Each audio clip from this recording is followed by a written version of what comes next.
Welcome to the Pinelander Podcast, the official podcast of Pineland, broadcasting to you from an undisclosed location deep inside Pineland, where we discuss faith, family, finances, firearms, freedom, food, and everything else in between, with those who believe in living free and living out the values that made this country free.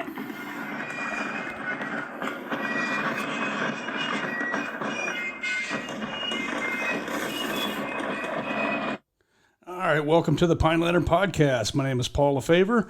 I'm normally here with my Ranger buddy Mike Blackburn, but he is out doing a secret op. Today is Friday, the 9th of December, 2022, and our special guest this evening is John Stryker Meyer, the sergeant from SOG, author also of Across the Fence, On the Ground, and SOG Chronicles. A barrel-chested freedom fighter, a guy that's been there, done it, one of my personal heroes. And so I'm happy to have you on the podcast, sir. I'm glad to be here, sir. And I think I was wondering how to start this off, and I thought this would be kind of interesting. Shackleton, for our listeners, if you don't know, he was explorer to the South Pole. And Ernest Shackleton, he had this advertisement.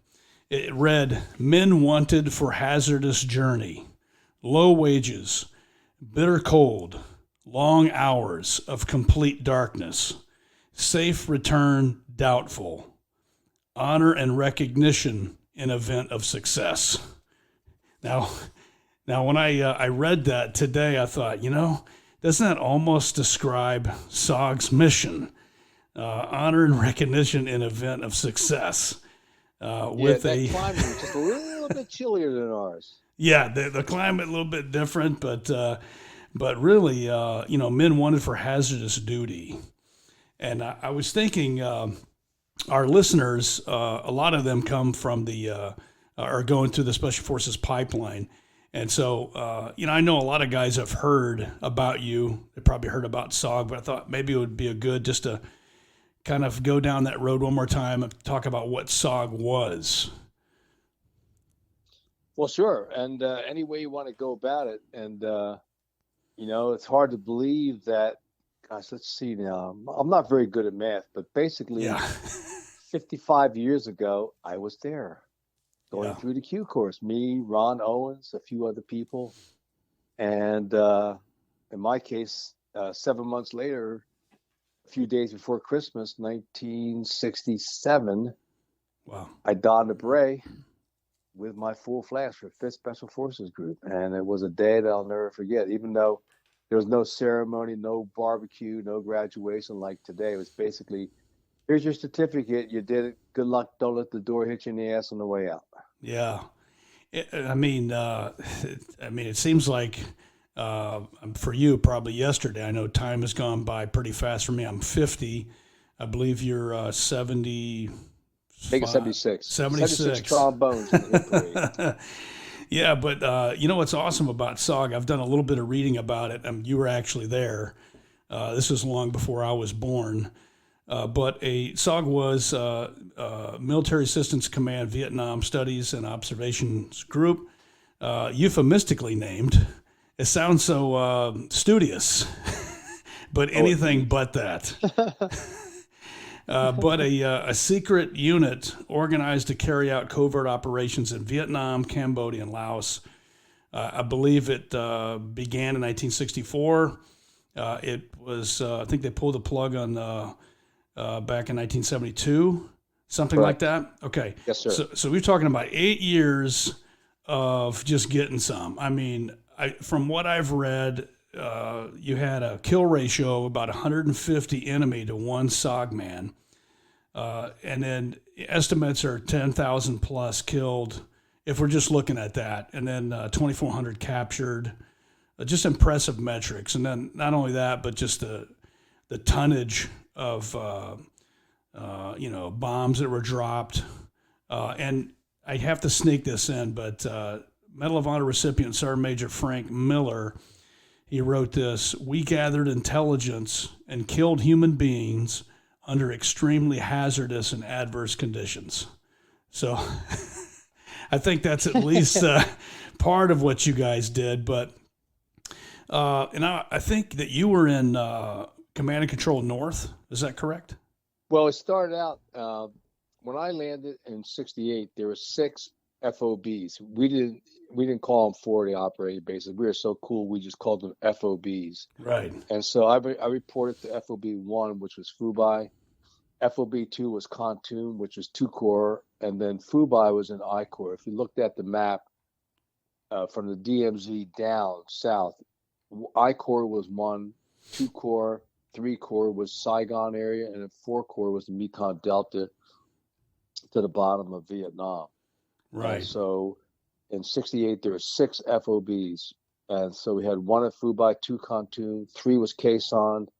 And when Khe Sanh was closed, they opened My Loc a short distance away. And that was open until November 30th, '68. Then it was formally shut down. And then all of us were combined, and we went south in January of '69 to CCN or CCC, which was again in Khartoum. And then in '68, FOB 4 was Da Nang, FOB 5 was Bambi Tuat, FOB 6 was Honak Tau, and 5 and 6 ran missions across the fence into Cambodia. Right. Yeah. So that's. I'm glad you went there because I think most people, they may know or not know just the basic mission of SOG.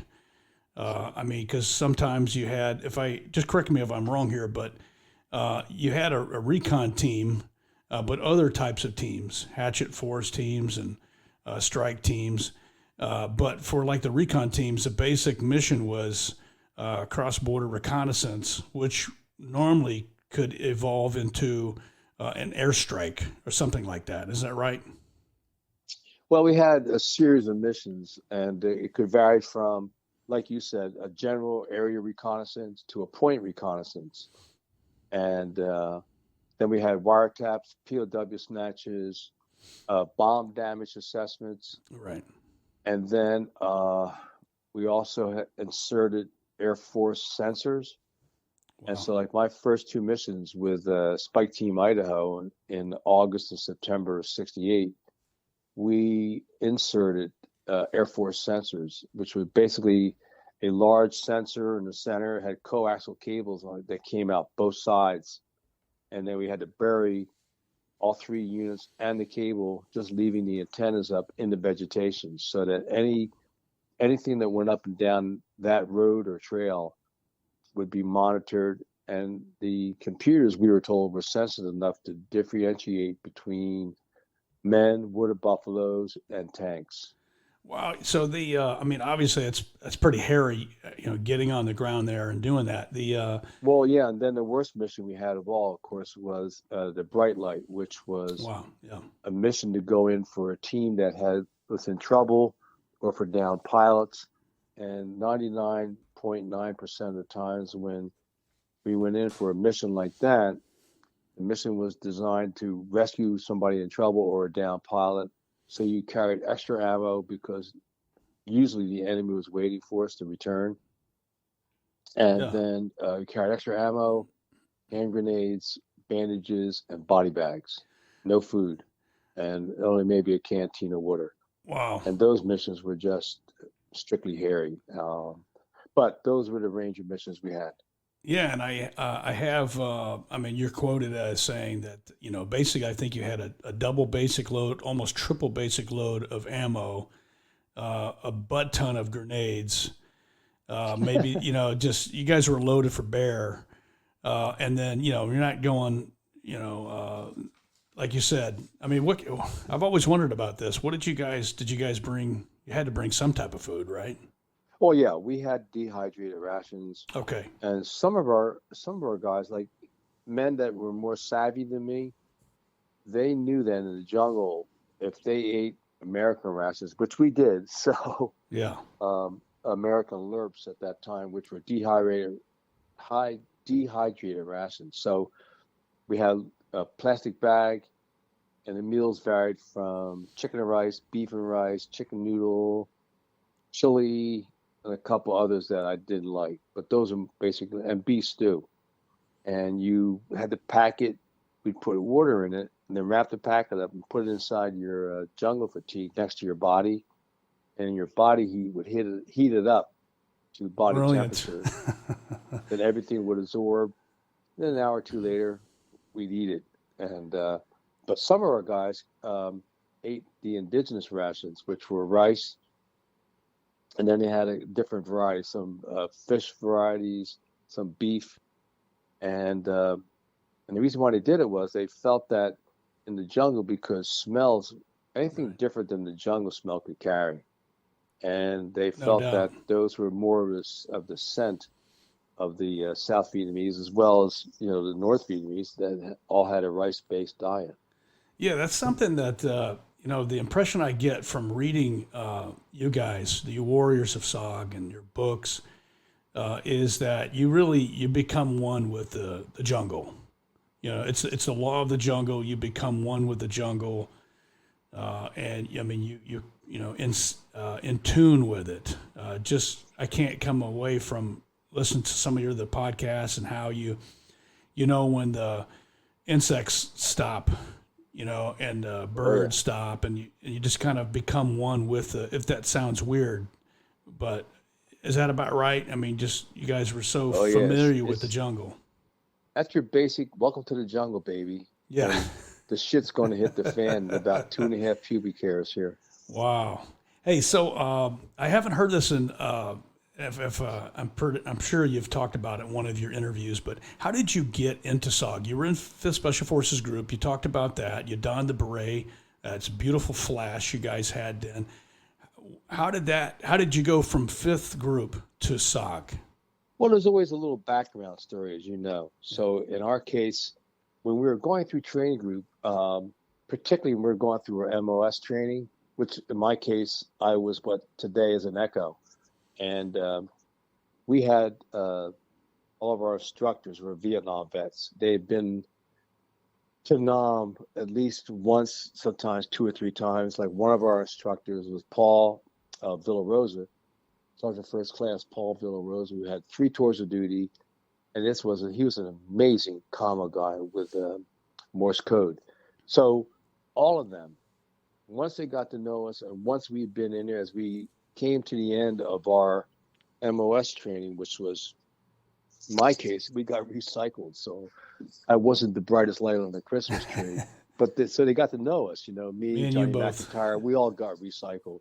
And Paul Villarosa worked with us on weekends and at nights on an extra overtime basis, just to make sure we could pick up the speed that we needed for Morse code. And they all said, hey, when you get to Vietnam, look, we got one word of advice. When you get done with your in-country training, some little guy's going to come out and say, we're looking for volunteers. Don't do it. Just stand by. Go to a traditional A camp. Learn about the country, the people.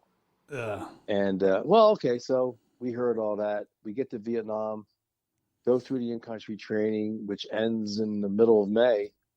And sure enough, out comes the little guy. Hey, we're looking for volunteers. And Johnny McIntyre goes, hey, for what? And he goes, we can't say. Either you're in or you're not. And so we were in. We just seen the movie, The Green Berets, featuring John Wayne. I mean, what would the Duke do? The Duke would say, I'm going for it. So we did. Do it. And so then we got, and again, they didn't tell us what. They just said, okay, tomorrow there'll be a helicopter that'll take you to Da Nang. When you're in Da Nang, you're going to go to a briefing where you'll learn more about what you volunteered for. And sure enough, a couple of days later, we're in Da Nang. We're on the deuce and a half, get dropped off, go into the room, and all the windows are darkened, and there's a map or something up front with a black sheet over it. And we sit down, we're pulling our pads and pens out, and the sergeant major comes and says, put that shit away. This is a top secret briefing. Welcome to the secret war. And they told us, you got to sign these NDAs, the non-disclosure agreements, where we were forbidden from talking about it. for 20 years. Wow. And we could not talk. You know, he said, you can't talk to your mother, your girlfriend, or anybody. And they meant it. And I'll tell you how serious they were. My dad told me years later, after my first book came out, he said there should be a black guy who would come by and pick up our trash. I could never figure out why. So when my dad got a job at the post office, he saw him down. He said, this guy was an FBI agent. They were picking up your trash to make sure that you or we didn't say anything that was inappropriate. Wow. Yeah, they're dead serious about it. So we signed him. And then at the end, it was welcome to the Secret War. Meyer, McIntyre, you guys are going up to FOB1. Tomorrow, report to the airfield here. And we got on the South Vietnamese Air Force. Now, again, culture shock. You know, we had never were told about the South Vietnamese Air Force. We knew they had South Vietnam, we had ARVN, we had SIG, the Civilian Irregular Defense Group, and the Lac Long Doc Biet, all different categories of South Vietnamese fighters. And but they never told us about their Air Force. And we go out, here we are, this is an H-34 Sikorsky. When we did our in-country training, was it with Hueys, Jolly Green Giants, they had some wacky looking experimental helicopters, Chinooks, and even the little bird dog, you know, those what are they, L6 or something like that. But the version of the bird that the Delta Force uses today. Right. And the little bird. Yeah. So, but it was a shock. This is their Air Force. So anyway, we fly up, and of course, and the code name for the South Vietnamese Air Force helicopters were King Bees, and we learned just how superb they were. But we never knew. They flew us up. We get off. A recon team gets on the King Bee and disappears. Gone. The two Americans, Glenn Lane and Robert Owen, are still listed as missing in action today, along with the 50 Green Berets that are still missing from the Secret War today. Wow. So we had an instant opening in recon at FOB1. So welcome to the Secret War. Wow. That was your welcome. Yeah, you're taking this guy's slot. Wow. Yeah. And the team there he was highly decorated from the Korean War. He was strapped. He knew his shit, man. He was a great soldier. Glenn Oliver Lane. And whatever happened, we don't know, but we just know that they disappeared, never to be seen again by our folks. And then, of course, the Bright Light went in 2 days later, and they got hit with American hand grenades and American weapons. So we assumed the worst, in that somehow the NVA got the weapons from our team. Wow. Yeah. At the time you're arriving in Vietnam, you've had, let's see, you showed up to SOG in 68, wasn't it? Correct. May 68. Okay. That's when we landed at FOB1. And this was after Tet, right? Yeah, 4 months. Tet had erupted at the end of January, early of February. And by the time we got there, there's still some little extra activities outside. And at night, we or other teams would go out with ambushes and just tell the local villagers, stay up the trails after 11 p.m. Anything on the trail, we're going to kill it. And by that time, most of the villagers were, they understood, they didn't bother. They didn't like the Viet Cong, the communists any more than we did. Yeah. And so our team, we did the local ambushes. We never had contact. So we did that, and then we had a couple practice missions, and then we did the 2 sensor insertions. And by the time I'd gone through 3 months of running those missions, and some of them had a shot fired in anger. It's like, hey, this is pretty cool, you know. This is like, get a nice helicopter ride, get a good view of the countryside, get out of base camp, bullshit, and get a little time on the ground. Yeah, but that all changed. Yeah. So initially when you went in, I believe, now it's, correct me if I'm wrong, you had, I think Prairie Fire was one area you went. You had, that's Laos. Yeah. And then you had Daniel Boone area. Cambodia. But I think maybe I may have the wrong conception, but the majority, I think, of the missions you did, were they in like Laos and Cambodia, but you also did missions in South Vietnam too? No, the only ones we did in South Vietnam were just local security, Okay. like ambush and in the early days we did patrols. We just go out, but that'd be more. It was just to have a high visibility, and then we practice our patrolling tactics, Gotcha. and then we would, when we were outside the villages, we would practice contingency drills, but with dry fire, not with live fire.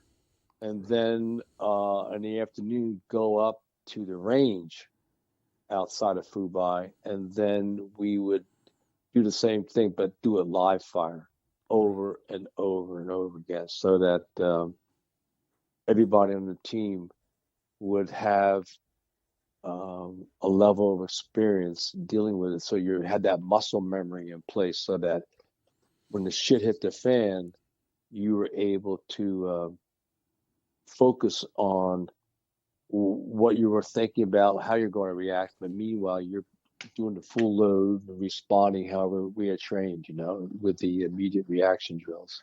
Yeah. And then now, how long were you there before you became the 1-0?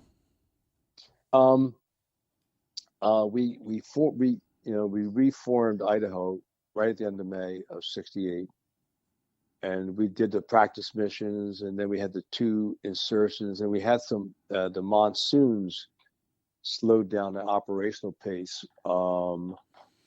and for during a part of August and a part of September. Then on October 5th, ST Alabama, where Lynn Black was on Alabama. They had the 9-man team. They came up against 10,000 NVA. Wow. And we lost 6. The NVA, between the recon team and tactical air, they inflicted 90% casualties on the enemy that day.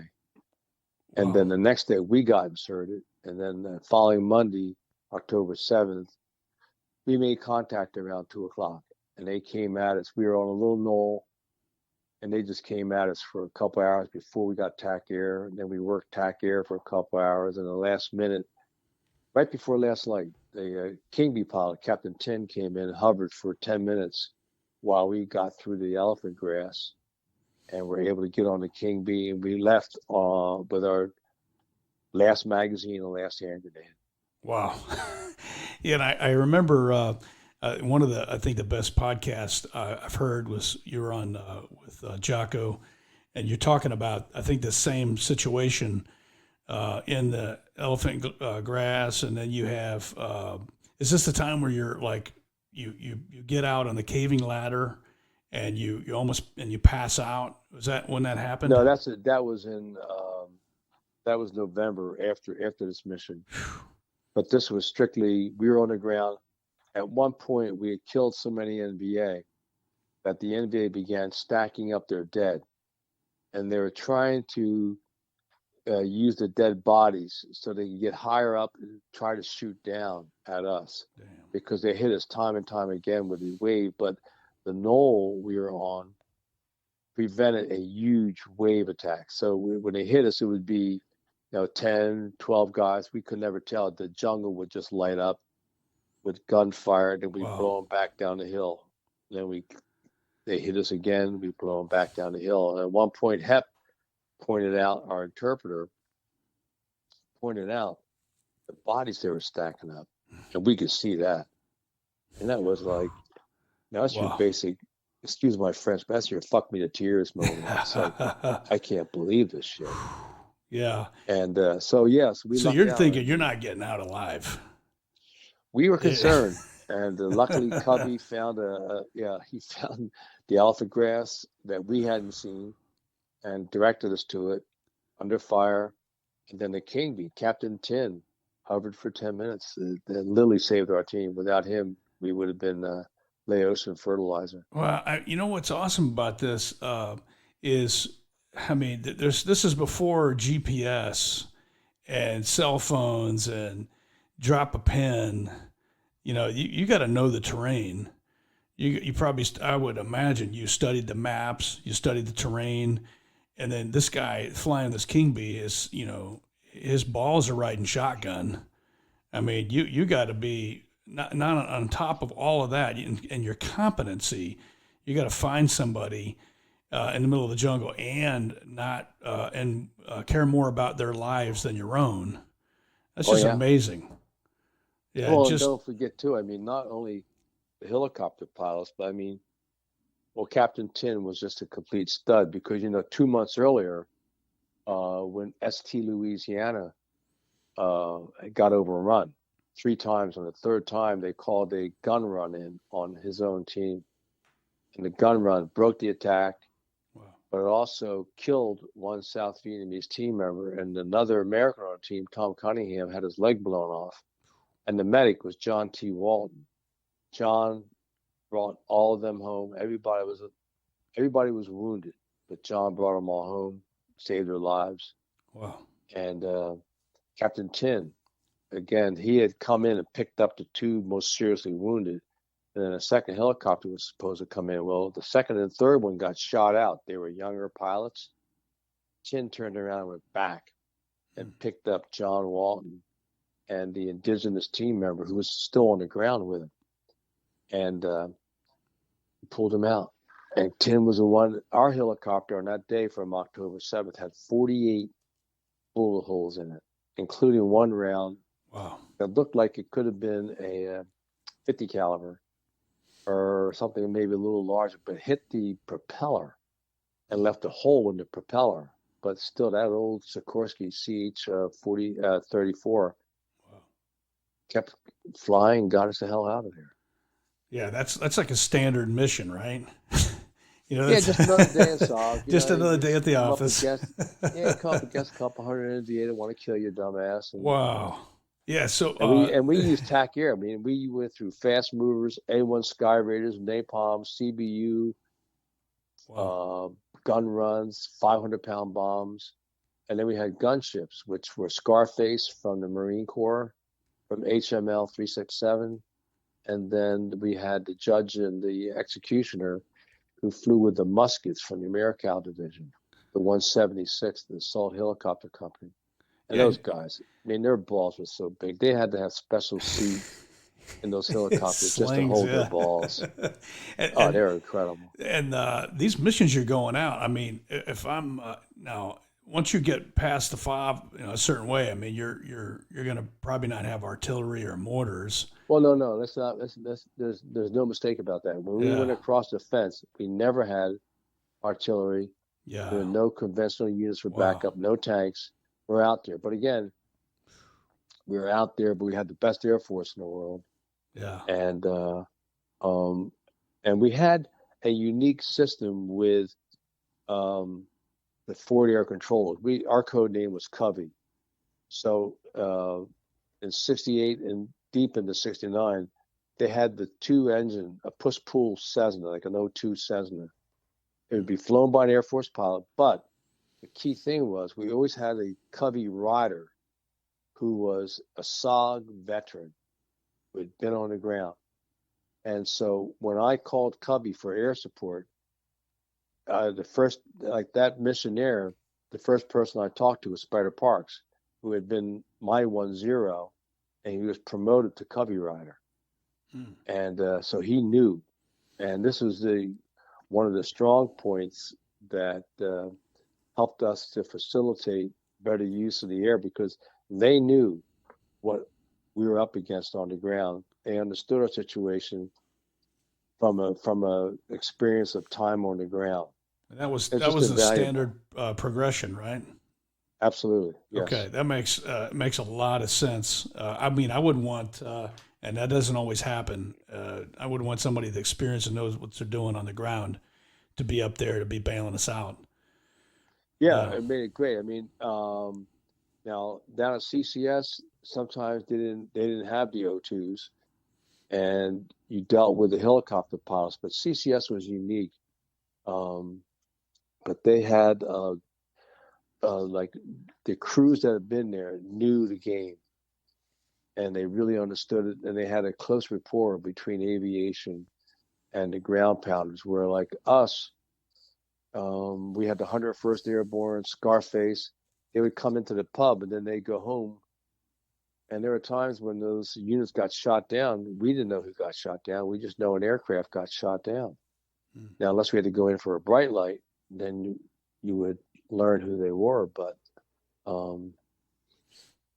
that was one of those compartmentalized issues where we never knew sometimes who worked with them. Again, we were fortunate at FOB1 for a while. We had the muskets, and they actually lived with us. And so sometimes they would get out and over us before Cubby would get there. And we would talk directly to the pilot, and we could bring it in. Once they were able to see where we are on the ground through a mirror flashy, through smoke, or through tracer rounds, they would be able to locate us. Wow. And then we bring that close air support in as close as we could.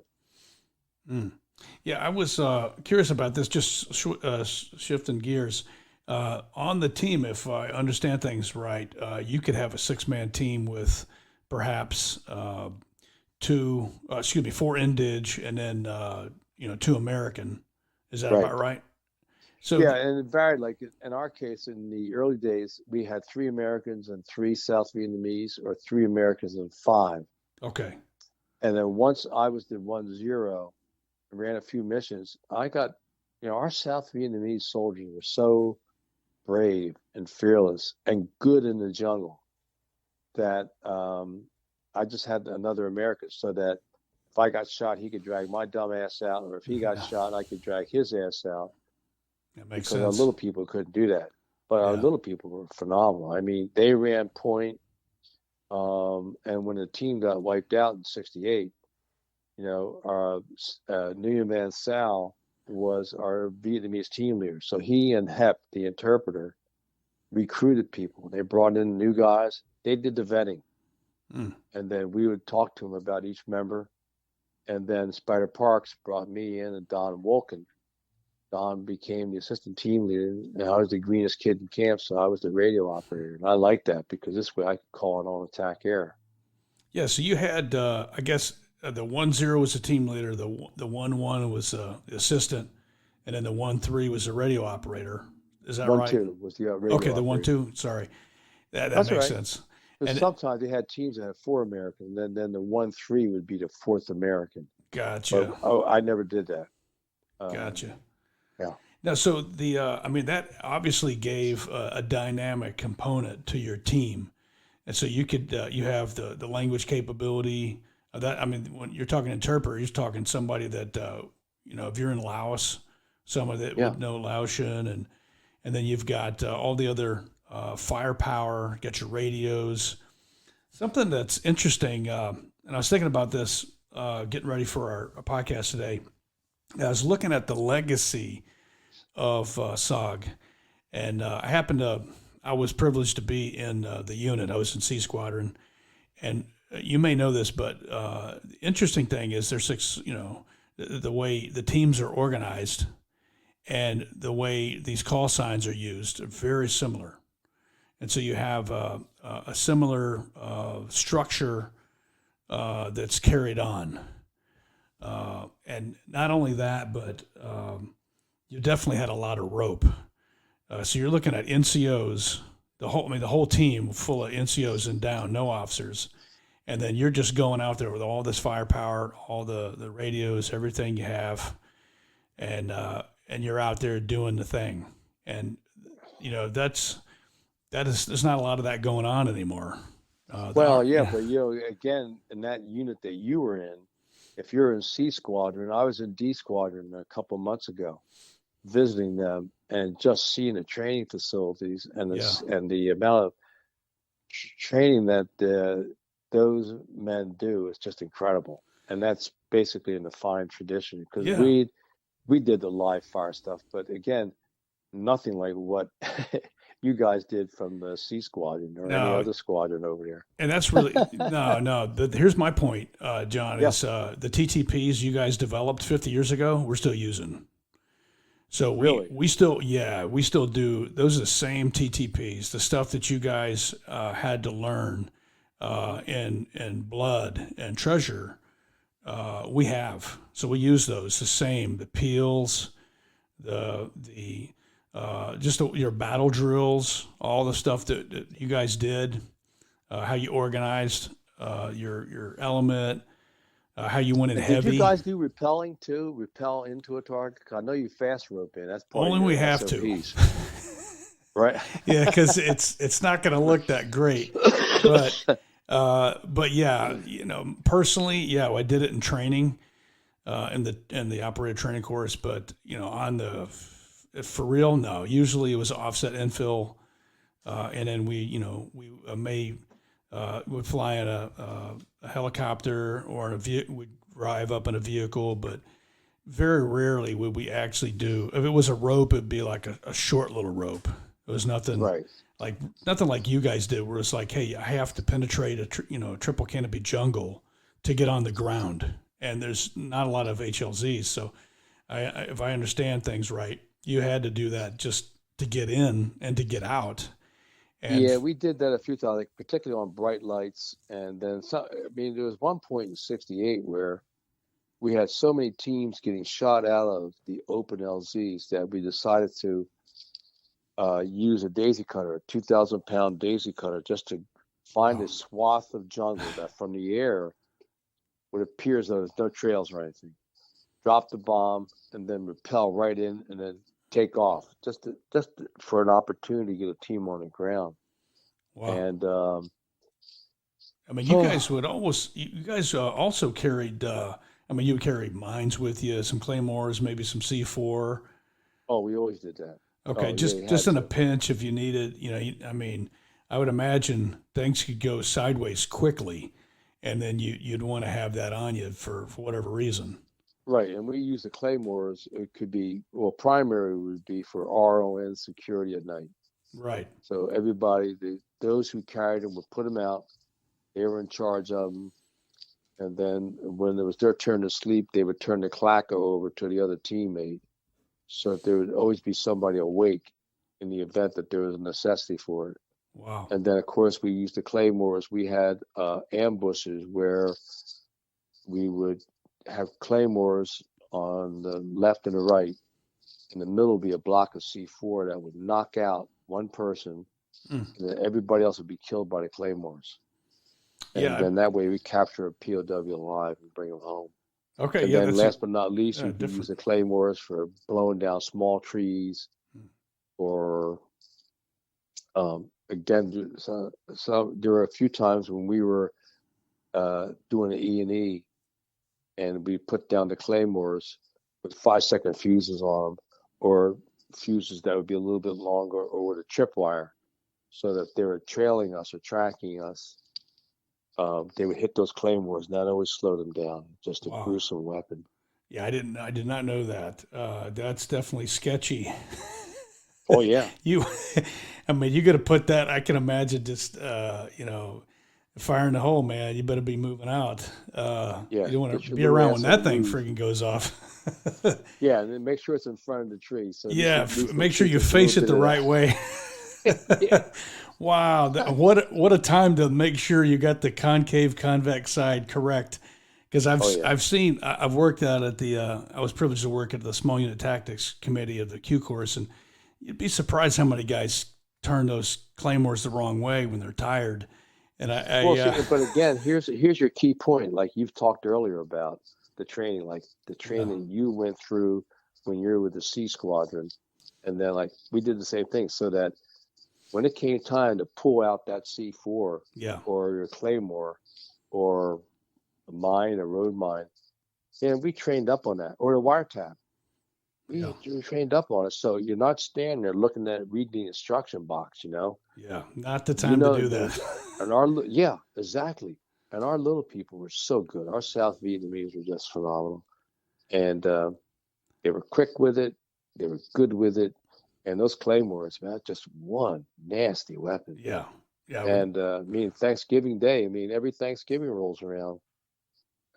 We went through a couple of those when they were chasing. Our mission had been to find 3 missing NVA divisions. We estimated we found 2, and the point and the tail of those respective units chased us back to the LZ. Wow. And the only thing that saved us was the 20th Special Operations Squadron from the Air Force, the Green Hornets, and the 5-second fuses and the Claymores. Because that, when they came at us, we were doing our contingency drill backwards heading to the LZ, but those Claymores is what slowed them down enough to get us to the LZ. Those are days of high adventure. Oh, indeed. Oh, yeah. Wow. Hey, so now on all this crazy stuff that you guys did, I mean, these missions are insane, by the way. I mean, I didn't do any type of missions like this. I mean, we had, a lot of guys. We had Rangers on blocking positions. We've got all kinds of gadgets and, all kinds of support. You guys were a 6-man team just out there flapping. You got what you came in on. I mean, if you guys, didn't have the competence and the balls to go out there, I mean, there's not a lot of cavalry coming in to get you, except like you said, that Covey rider, and then what you could bring to bear, and then you've got to have some competence there too. But so here's my question: and all that stuff you had to do, what was your mindset like? I mean, where did you get your mind before one of these missions? I mean, what was your meditative or whatever you did to get ready for this? Well, I think again, you and I probably have a couple of similar trails we go down. It was just like we knew, like you guys, we're the tip of the spear here today and now. And so, what's our mission? Train up for it, and just think about any eventual problem or Murphy's Law or things that could kick in that could really fuck up your day. Yeah. And you try to anticipate any of that so you could plan for it as best you can, but also to really always tell the team, this is we're training, we're doing this and this and this, but be ready for the unexpected. I mean, we always carried gas masks, we always carried gas, because the NVA had used it on other teams. And in the worst situation, the shit's really in the fan, then you pop that CS gas. And we had a code. Once that word went out, everybody would put their gas masks on so that if worse came to worse, we would be able to pop that gas and we'd have our mask and be able to go through it. Whereas all the enemy would be choking and puking on it. Yes. So that, and again, it just goes back to the training. Yeah. Train time and time again. Then we always made sure that the gas masks, the filters were in place. And I don't know how rigorous your squadron units were in terms of knowing where each other man's equipment was, try to have similarities in placement of equipment. Yeah. And, just the key things like that, where we just work it. I mean, everything from something as basic as how do you put your magazines into your magazine holder, into the poncho liner. I mean, the poncho or the canteen holder. I mean, yeah. And we had BAR belts we could use, and you could get like 4 or 5 magazines and those things. But it just had to really have that muscle training down so that your mind would be focused on what you're doing, but not reading the instructions how to use a claymore, but you're still adjusting to what the hell's going on. Yeah, that. So just having you describe that, you're obviously very practical. I mean, guys like us, we run to the sound of the guns. We do, dangerous stuff. We kill human beings under extremely hazardous and adverse conditions. So we're, not, analytical guys. But it also, I'm talking about myself too. I'm a knuckle dragger from way back. But to do the stuff that we did, I think there's something. Maybe this will resonate with you. And it sounded almost like this, that, you have the very good possibility of dying. And that. Because you saw, I think it was like a casualty rate of 100%. If I think that's the slogan. So somebody got, and I don't know how you never got shot. Oh, I did. Oh, you did? No, I Okay. never got shot, but I got hit with shrapnel enough Okay. where there was one that was serious enough that we put in for the Purple Heart and got it. I mean, Okay. a couple other times My when apologies. no, it's okay. No, nothing to Yeah. apologize for. I mean, But yeah. compared to people that you and I know, particularly in your war, well, we had guys that lost legs, but I mean, you see a guy lose a leg or an arm, and he gets a Purple Heart, and then we get shrapnel where the shrapnel's in your face and your arm, you're bleeding, the medics pull it out if you can't get it out. You put a Band-Aid on and you go back to work.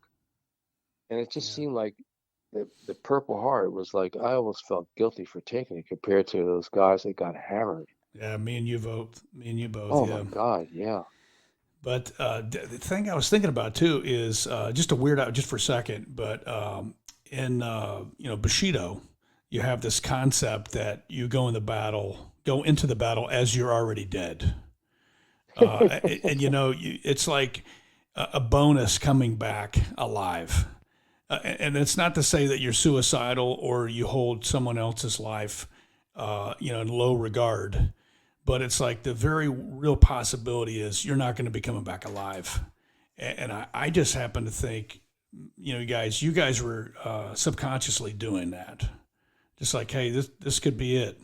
And I know from hearing your other your writings and your podcasts, like you thought, okay, this time it's probably really going to be it. I imagine you had some times like that. But I was curious. Yeah, Yeah, but I that level of thinking, that's like I can't be accused of thinking that well. I mean, I basically myself and I know Don and Lynn is kind of like, well, the missions today, this is what we got to do. yeah, Some things you don't think about, which is like, well, I can get my ass killed today. yeah, Yeah, we all live with that. And then going out in a firefight where you win with that incredible adrenaline high off of that, which, yeah. as you know, from a firefight, and you're in the middle of it, that adrenaline is coursing through your body, and then you live to talk about it. That's just amazing. Um, but I don't know. I never thought about that other option. We planned on it.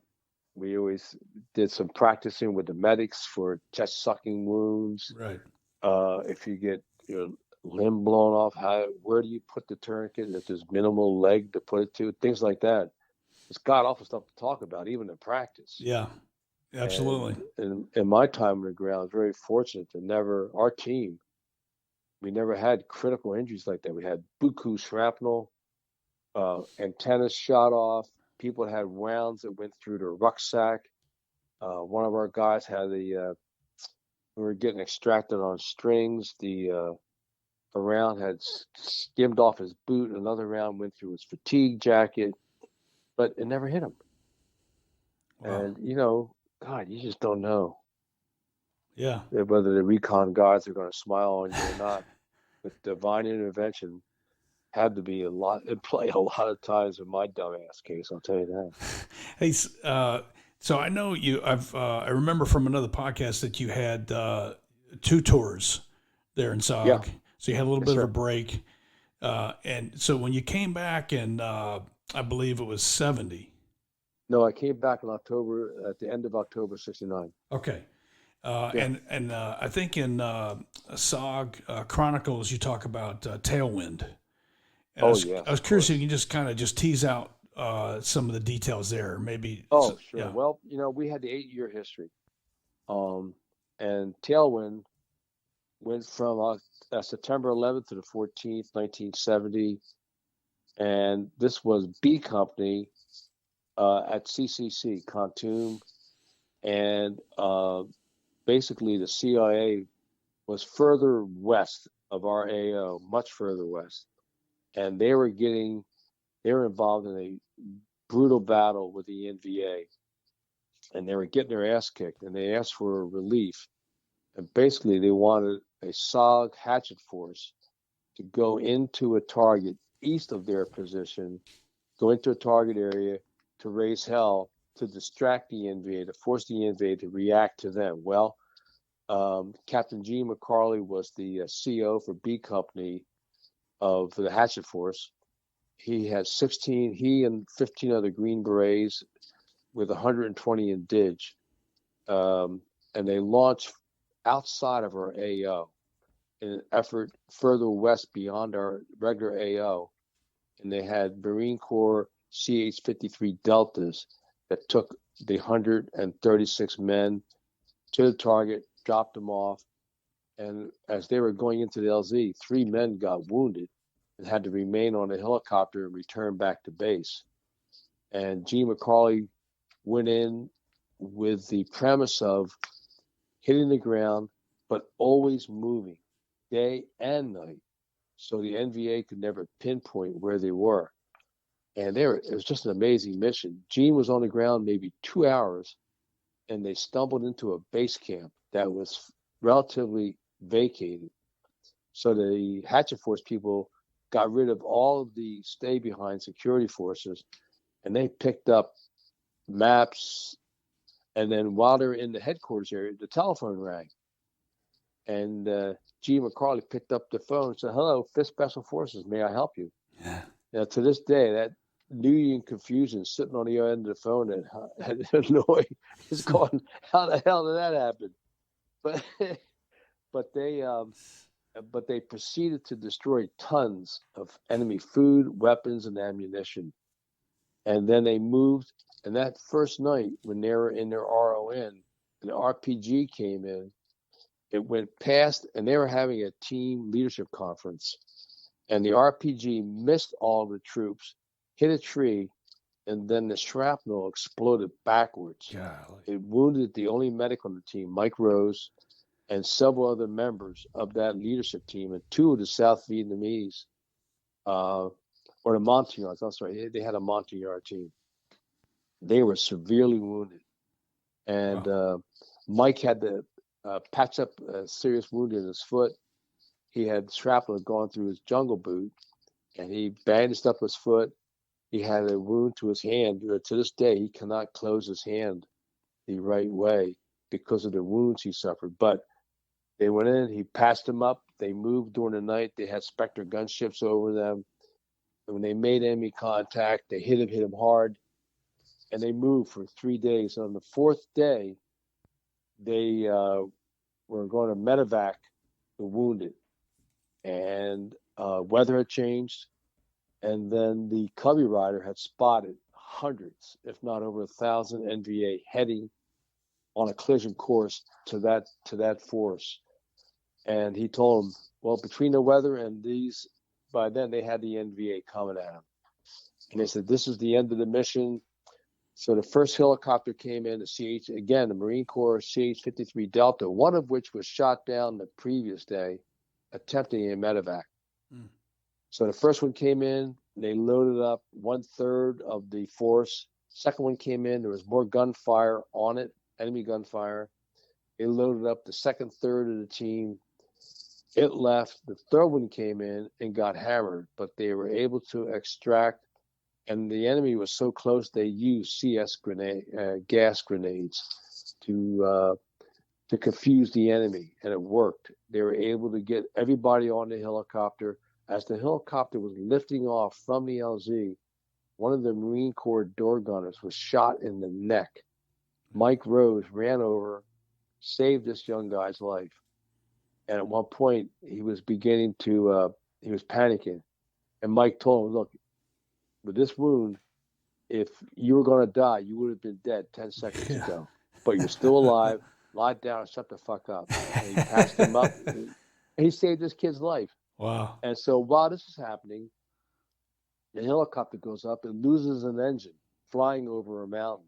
Now, it's loaded with personnel, maps, intel, everything they garnered. They go over the second mountain, and the second engine went out. And they had to auto-rotate in with a CH-53 Delta. Now, at that point in time, the Marines were not training any of their pilots to do an auto-rotation with a CH-53 Delta. But they did it. This pilot was just incredible. He was able to pull it off. He landed hard. It landed so hard that Captain McCarley, crushed his teeth when he and others were thrown out of the helicopter, literally. but they were alive to talk about it. And then another helicopter came in and picked them all up. And the medic, Mike Rose, received the Medal of Honor from President Trump on October 23rd, 2017. That's right. For his efforts. And he passed up over 50% of that team during those 4 days on the ground. Just an amazing story. Yeah, it's fantastic. And I think just by the secretive nature of SOG, I believe he just recently received that Medal of Honor. Yeah, like I said, 2017, 5 years ago. Wow. Yeah. So that's basically 70, 25, 17, 42 years after the mission he got it. Wow. President Trump wrapped it around his neck, and we were all there to celebrate. And you can read about that in SOG Chronicles Volume 2, or now SOG Chronicles is out as an audiobook for people that don't like to read, or for some folks in our audience who can't read, they can listen to it. Yeah. Hey, so John, what are you working on right now? You have 3 books out, Across the Fence, On the Ground, and SOG Chronicles. And listeners need to go out and check that out. What else? What's on your to-do list right now? Back in June of 2019, I appeared on a SOGcast with a Navy SEAL named Jocko Willink. Uh-huh. And I've done, the first one was Jocko podcast number 180. Since then, I've done 8 with Jocko. And at the end of the last 2, Jocko and I were talking about future people for him to interview for his podcast. And he said, let's do a thing called SOGcast. Yeah. So basically, it would be strictly SOG interviews. I'm going, yeah, sure, Jocko, let's do this. He said, when do you want me to send these guys into? He goes, how about we send them to you and you interview them? Fantastic. And so today, we started that now. It's been 18 months ago. We've got 32 interviews in the can.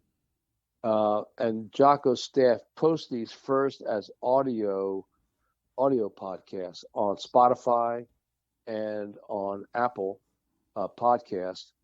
And they have 7 that have been posted as YouTubes. And the first one that we posted on the YouTube now has had 189,000 views as of today. Wow. And so it's me interviewing SOG members. We have one historian in there and a couple of the helicopter door gunners to talk about the secret war from their perspective. And one was Roger Lockshire. He did a book called We Save SOG Souls. And the reason why I'm telling you about this, he has this one chapter where the helicopter's doing a door gun. He's a door gunner, and the other door gunner, they're both firing on the enemy in support of a recon team that's in close contact. And during this gun run, the Cubby rider calls up the helicopter and says, hey, be advised, did you know your engine is on fire? And Roger Lockshire looked out, and he writes about this so eloquently. He says, he looked out, yep, the helicopter's on fire. Now, he could have taken creative actions or preventive actions or fought the fire, but what he did, and his fellow door gunner, Scott, they continued firing at the enemy in that gun run. Wow. And he stayed on the machine until that helicopter crashed and knocked his ass out. Wow. So these are people that we have on the SOGcast. Yeah. And Jocko Willink has done a great deal to help get SOG history wider circulation in a different population and listening audience in America and around the world. I'm working on future podcasts. He pays for all the costs that are attached to those things. He's been very generous and kind that way. And I'm hoping to start book 4, which will be on stories not yet told or a couple that have been told, but to do more detail on them. And meanwhile, I'm a proud granddad. We got 3 grandchildren. Awesome. My wife and I moved to Tennessee 2 years ago. We love it here. Mm. She's putting together an art studio where we're going to be working with the wives of people from the 5th Special Forces Group, wives and children here. And we just love being in Tennessee, like moving back to America. Mm. Fantastic. Yes, sir. Well, sir, I think we've got about an hour into this. Really? Yeah. Come on. Maybe you could just give a shout out to, let's just say you were asked to speak to a graduating class of the Special Forces qualification course, and you just had, a few minutes to kind of give them some gems. What would you say to them? Well, first of all, I'd be honored to meet today's newest Green Berets when they come out of that Q course. That's the first thing I would say, because the Special Forces community is very tight.